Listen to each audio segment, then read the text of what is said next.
Well, Slancha, howdy do, Buckaroos, how the heck are you? Since Gabriel says I'm here, I just went ahead and started early. Hey, Gabriel, how are you, man? Oh, just got home from work a little bit ago, long enough to kind of set this thing up, and here we are.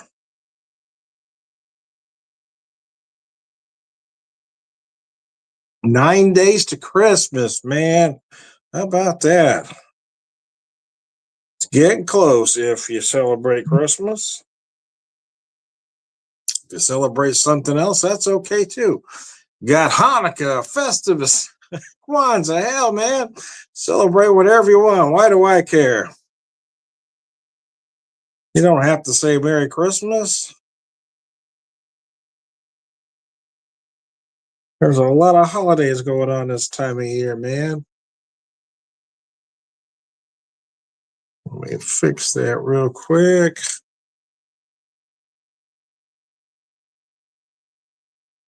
There we go.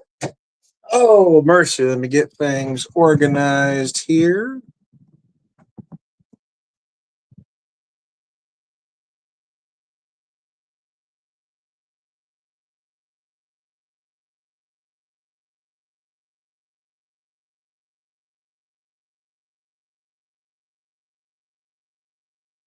Bear with me here while I check something out here. Hold on. Didn't mean to ignore you there, but I was trying to see if that worked. It's hard to tell looking at it there.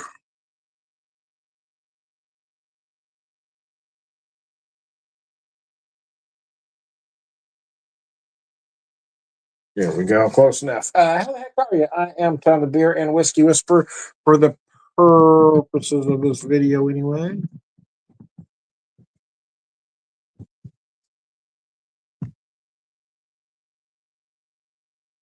I got a couple products to have with you. I've got the Sam Adams Winter Lager, Festive and Smooth, it says. 5.6% lager brewed with clementine infused orange peel, cinnamon, and ginger. Using my, by golly, I got a Sam Adams glass. How about that? Gabriel, I'm going to post your comment there. You are here. Gabriel is here. Hey, man, what's going on? Let me pour this beer here.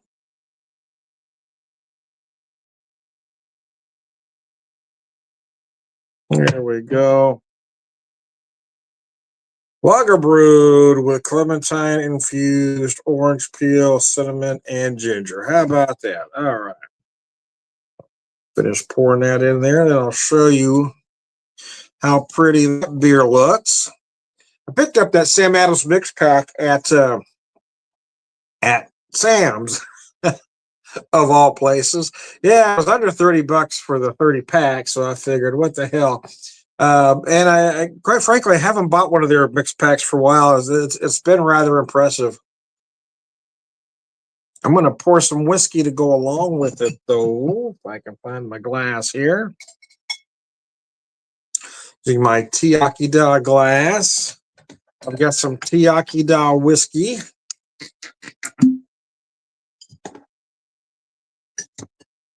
This is their Hinterland. It is a bourbon finished in maple syrup barrels at 92 proof. Let me set that there for a second. I'll get a little more in there.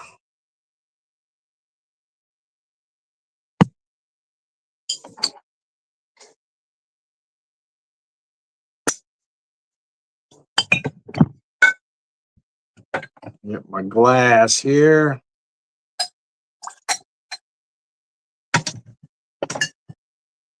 Slancha. It's a nice whiskey, man. Just those light maple notes. It's not overpowering, but it does sweeten it up a little bit. Nice 92 proof. Oh, mercy. My wife and I quit exchanging gifts many, many years ago, so I'm glad I'm not out there fighting with everybody. I haven't been to the mall since December of 2018, and and I don't plan on ever going again if I don't have to. I never left anything there, so I don't plan on going picking anything up. It gets crazy this time of year. It's supposed to be a time of year for joy and love and family, and people want to make it about something else. I want to fight for various goods that you probably don't really need.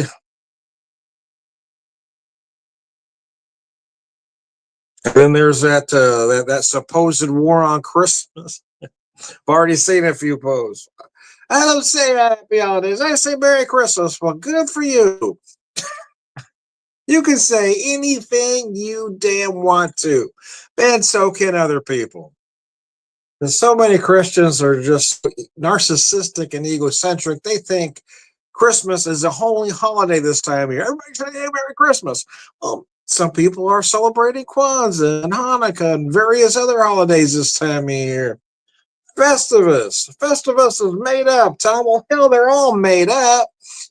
It's all about perspective. I mean, yeah, I say Merry Christmas and I celebrate Christmas, but I don't think everybody has to. And that's kind of the problem. Is you got those folks out there, those militant folks that think everybody has to celebrate just like they do, or they're somehow being persecuted. I'm being persecuted. No, you're not. You're being allowed to say Merry Christmas. You're being allowed to celebrate Christmas. Persecuting someone would be like you forcing them to celebrate Christmas. You see?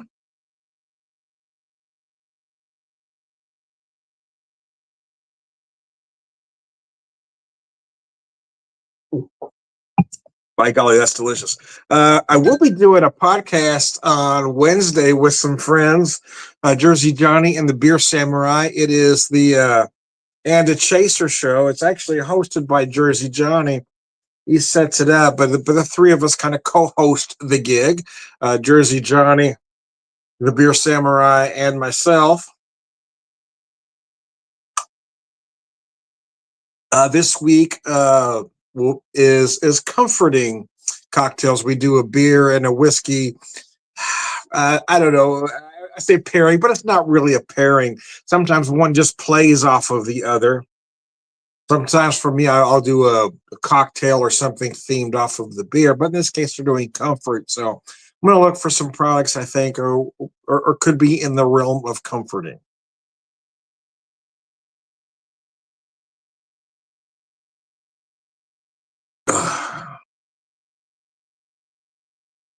Holiday themed, a cocoa,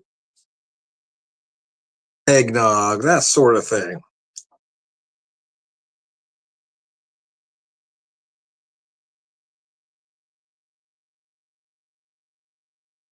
This is a nice color, doesn't it? That beer's got a great color to it.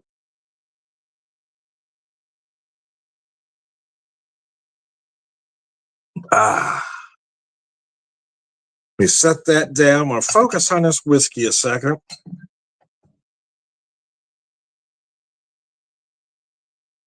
Only poured about an ounce in there. That glass that I showed you holds an ounce and a quarter, but I didn't get it filled up all the way to the top. No, actually, I'm wrong. That glass holds an ounce and a half. So I might have had closer to an ounce and a quarter in there. But I'm going to have two whiskey products with you, so that's why I didn't want to put a lot in there.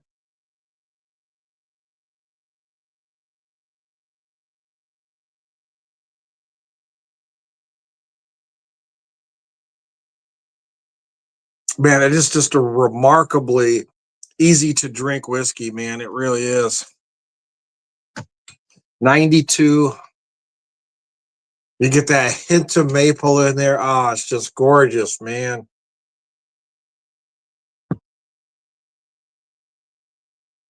Uh, I don't plan on going anywhere for Christmas this year.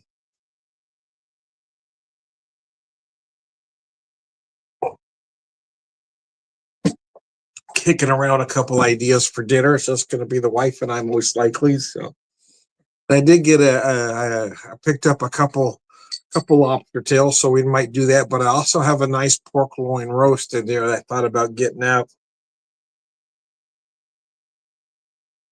and not necessarily cooking it as roast. But I was going to cut a couple really thick pieces off of it and do kind of a bacon wrap pork loin kind of thing.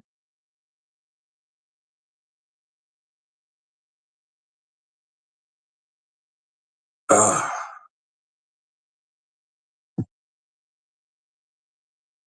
Now they don't have to cook for a lot of people anymore. We kind of play these things by ear anymore. I'll get it out when he's to get it out of the freezer. We'll have it ready to go, but I'm not doing a big ham or a big turkey. There's really no point in it for just the two of us. And neither one of us are great at eating leftovers, so it just makes sense to cook what we think we're going to eat and have immediate leftovers, right? We tend to do an early meal.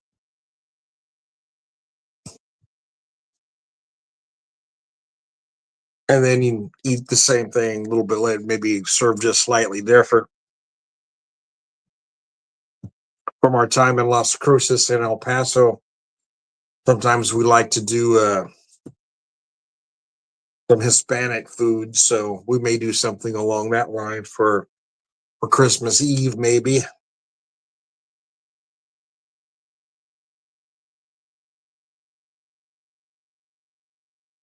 We've got a good pork sirloin roast, which would be great cooked with some tomatillos and some poblanos, so that would be nice. Maybe do something like that. Do a little stew action, a little chili verde. You don't have to do verde with pork, but tend to like it best with pork. You can do it with chicken. Chicken's okay. I do that every once in a while, but I really like the richness of pork. You can even do beef if you want, but beef is typically served with the red sauce. And I do like that upon occasion. But my wife and I really tend to like that verde, the tomatillo chili verde.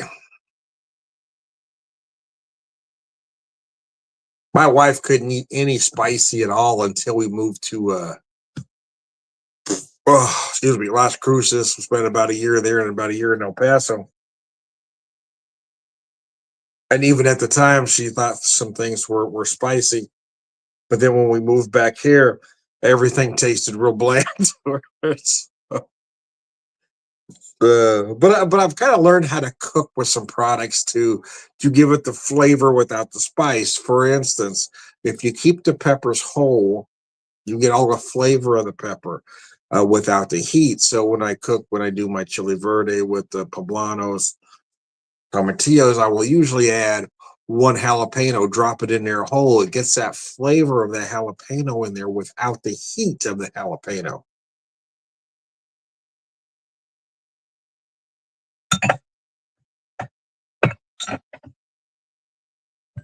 All right. I realized I was talking so much. I usually knock that first beer back fast, but apparently I was doing a lot of yapping. So I'm going to finish this bit off so I can get to number two. Didn't realize I've been talking almost 15 minutes.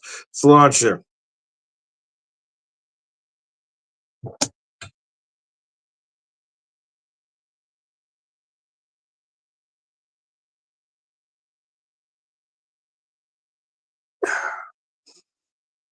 I didn't realize I was being so yappy. I was trying to, say, oh, Tom,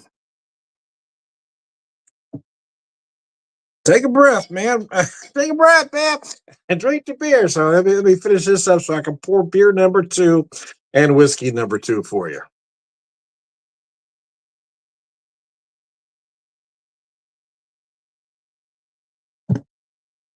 All right. Beer number two is from Springfield Brewing Company.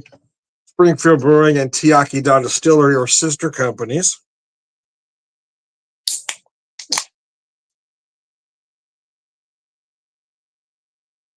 Why do we say sister companies? Why don't we say brother companies? I don't know. I mean, I didn't make up the language. It just seems kind of odd to me. Nevertheless, the things that keep me up at night, the things that keep you have no idea. Um, This is Hop Lobster, a hoppy red ale. It was one of their most popular beers for a very long time, but then they beer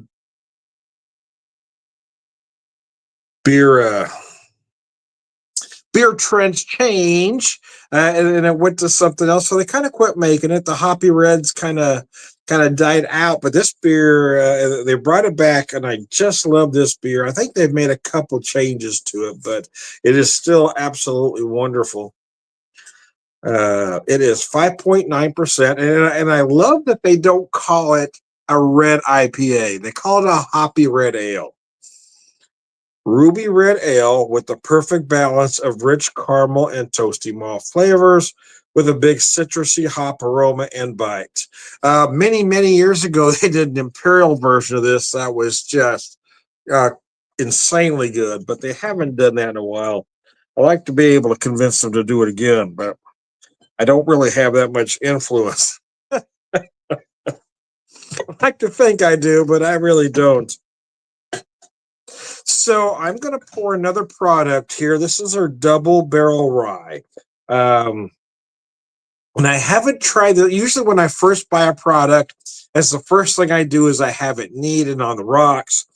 But I actually did this as a cocktail first, so I haven't had it neat yet. So I'm very interested in trying it. This is their double barrel rye. They do various versions of this, and I've had the sherry cask and the rum cask, but I haven't had this one, which is the stout cask, so whiskey finished in stout barrels. And again, this one is at 92 proof as well.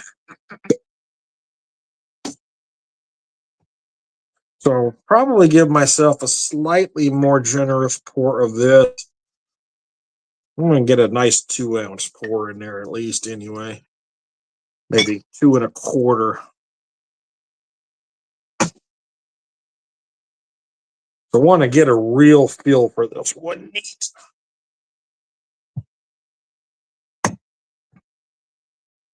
Again, using my Tiaki Da glass here. And Sláinte. Oh man, that is gorgeous. Yes, I do that almost every time. But I had something else going on when I bought it. I wanted to do some cocktails. I had some ideas. I just made a couple of new syrups, and I really wanted to try it out. So I'm having this neat with you live for the first time. I was curious of this. So the PX Sherry cask and the rum cask, so you can really feel those notes of those products. So I was curious what the stout would do here.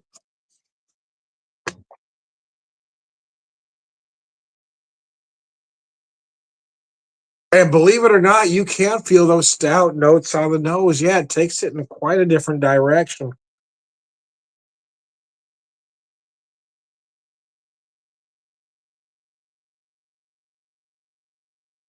Oh gosh, that is lovely. Wow, that is really lovely. It is a little bit on the sweet side for rye, and it's probably part of that stout cast. I'm guessing that's picking up a lot of those stout notes because you really can feel those big roasted barley notes. You can feel a lot of extra vanilla going on here.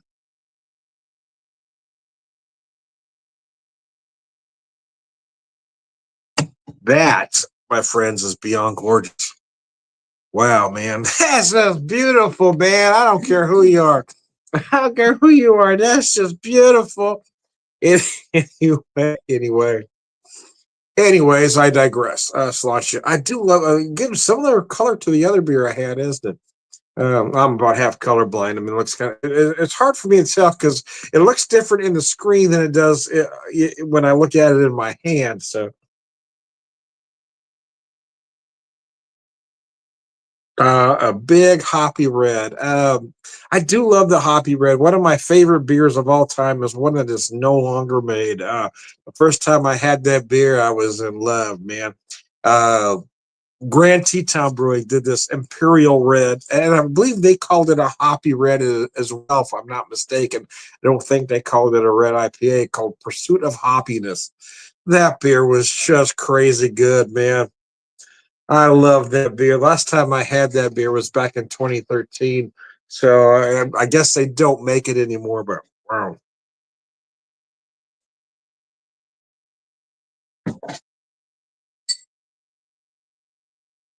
But this one's nice. I mean, 5.9, not big, not little. It's just right. But I wish they would do, I really do. I wish they would do the Imperial version of that again. Because I think there's a market for it.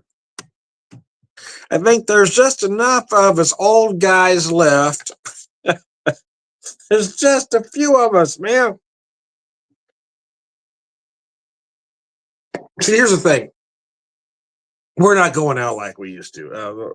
I mean, I can speak for myself, but I'm saying older craft beer drinkers as a whole, we don't get out as much.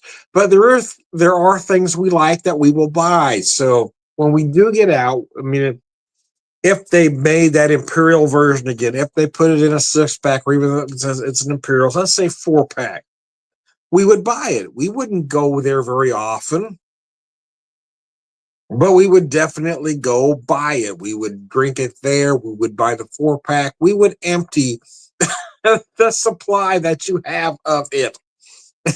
But we're not going out every day anymore. That's why, beer trends change, right? The younger folks are going in, day after day. That's why you're seeing a lot of, sours and milkshakes and this, that, and the other, and kombucha. Who the hell drinks that shit? Anyway, that taste change over the years.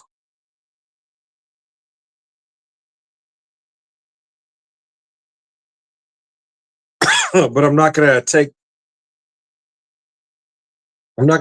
palate advice from a generation raised on Lunchables and chicken nuggets. They all got they all got pallets of wood, man. That's why they're drinking that crazy ass shit. Anyway, I'm just kidding, folks. I digress.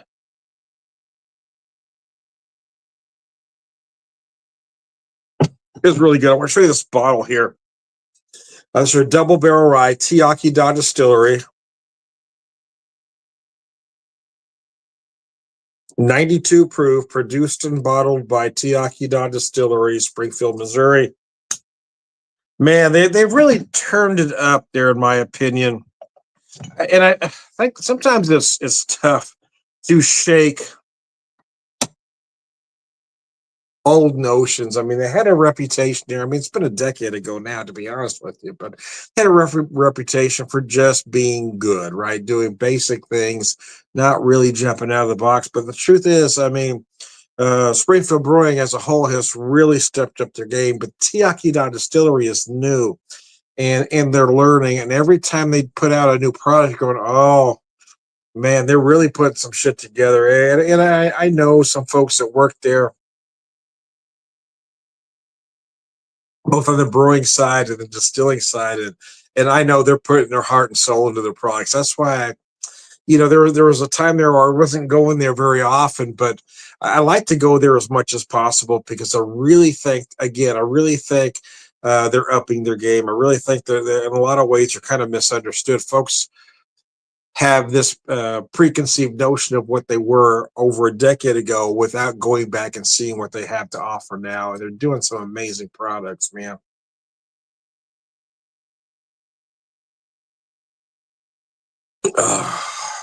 And the hop lobster, man, the hop son of a gun, the hop, the hop lobster is a classic.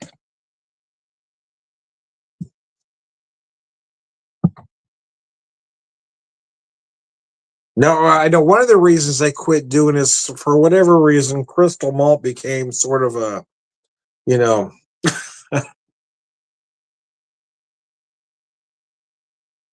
it's the word I'm looking for. Brewers didn't want to use crystal malt for one reason or another, so I think they've done something different and changed that malt profile slightly, but it still resembles the beer that I remember. It is absolutely delicious. I don't know what they changed. Quite frankly, I don't care. The beer is delicious.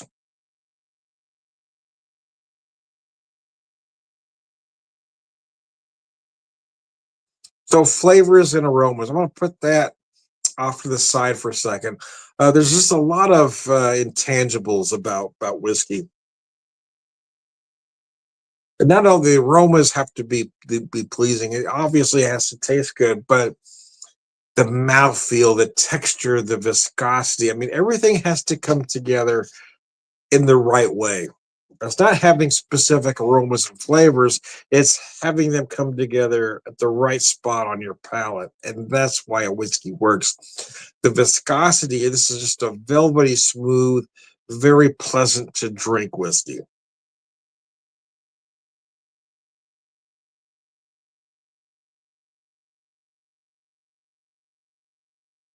Oh, and that rye, baby. You got that little bit of rye spice in there.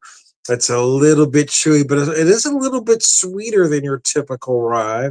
And I'm not sure how much that stout cask comes to play in that, to be honest. But I do feel a lot of those stout notes, so I'm thinking maybe it does.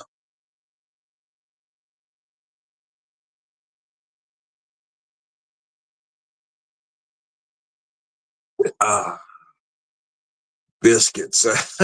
Biscuits, baby, biscuits. Anyway. I'm starting to feel the effects now because I was tired when I first started the video, but now I've had, I'm into my second beer, my second glass of whiskey. Everything is coming together nicely. I'm feeling pretty good about it all at the moment. Yes. Anyways, I digress. I was really stiff, so I had to make a call. Do I want to have a beer, maybe a little whiskey, or do I want to bypass that and go straight for the muscle relaxer? I decided to go with this for a couple of reasons. Well, one, I like this. I kind of wanted to try these products, but sometimes it's a combination of things, right? The beer, the whiskey, and then doing the videos, talking things out, saying a few things out loud really kind of helped me relax as well.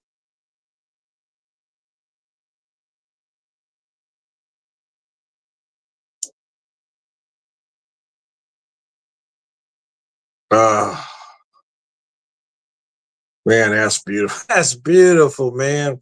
You're beautiful, babe. Don't ever change.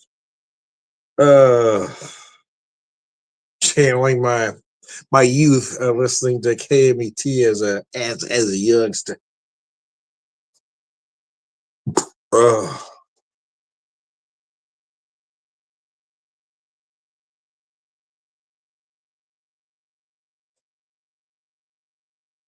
Jim Ladd, the burner Mary Turner. Oh man, some say the 50s or 60s was the golden age of radio, but man, 70s and 80s, man. 70s when FM really started going the mellow DJ, right? You didn't have that loud, Wolfman Jack type of DJ. You had that Jim Ladd, real mellow, deep voice, stoned every. Ah, it was a different time, man. I know I've told these stories before, but Jim Ladd was just one of the great guys on radio. And he had a lot of personality, but he did things a very specific way, right? He wasn't loud or obnoxious like I am. It was very mellow, and when he told a joke, it was a little bit of a build up, and then you go, oh man. But he talked about being stoned a lot. Talked about light sparking a J. Oh, and it was illegal back then, so he would get fired because he was, in his little DJ booth telling everybody he was he was smoking a joint. So he get fired, but because he was so popular, the neighboring radio station would pick him up, and their ratings will go way up, right up until he said something controversial again, and they'd fire him. And it was kind of that, it just kept going like that. They couldn't keep him fired because he was too popular.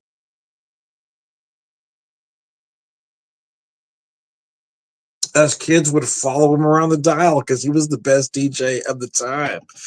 Why is that, you ask? Well, because DJs back then had more freedom than they do now, but they couldn't necessarily play everything they wanted to.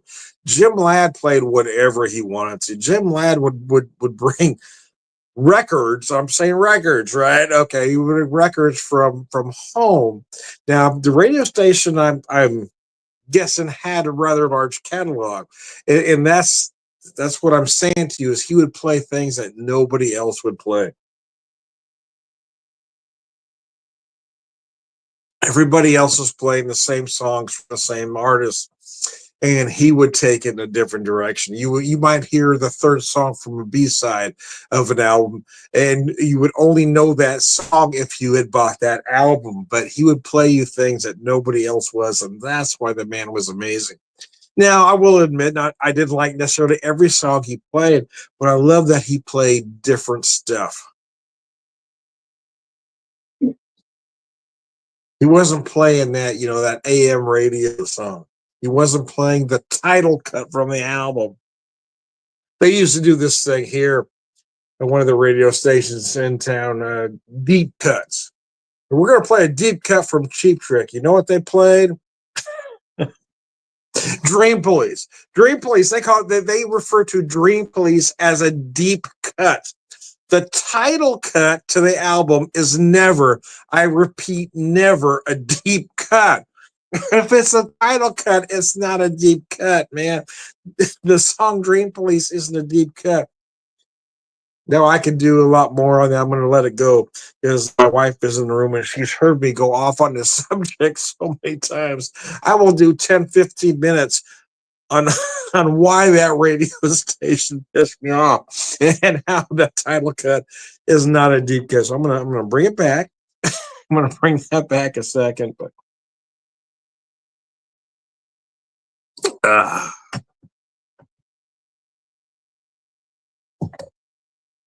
get my concentration back on this whiskey. This is a nice rye. Here's the thing. I always grew up thinking I didn't like rye. Why? Because from my generation, if your parents didn't like something, you just automatically didn't either, right?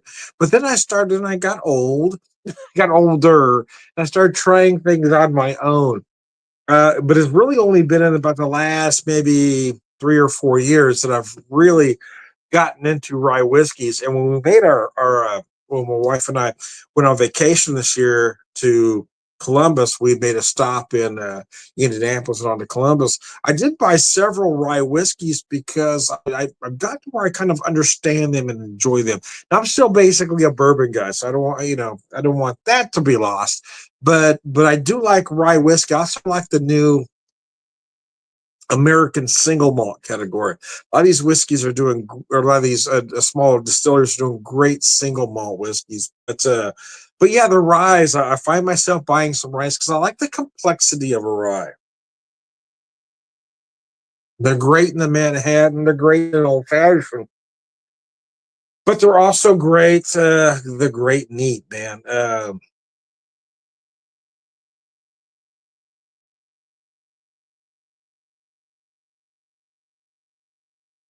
Typically not as sweet as a bourbon or most bourbons.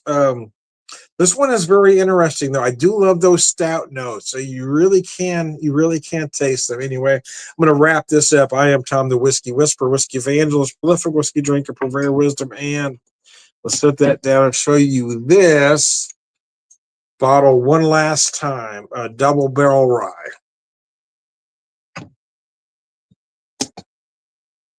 And cilantro.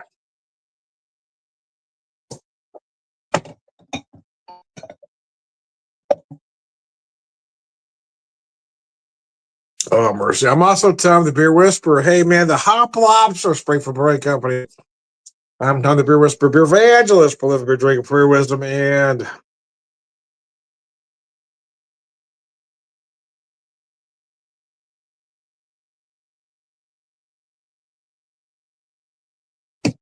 all around good guy. Merry Christmas. Happy Kwanzaa. Merry Festivus. Oh, what else am I forgetting? Oh, happy Hanukkah! Hey, whenever you celebrate, enjoy enjoy the time of year, enjoy your family, and be kind to each other. Lunch.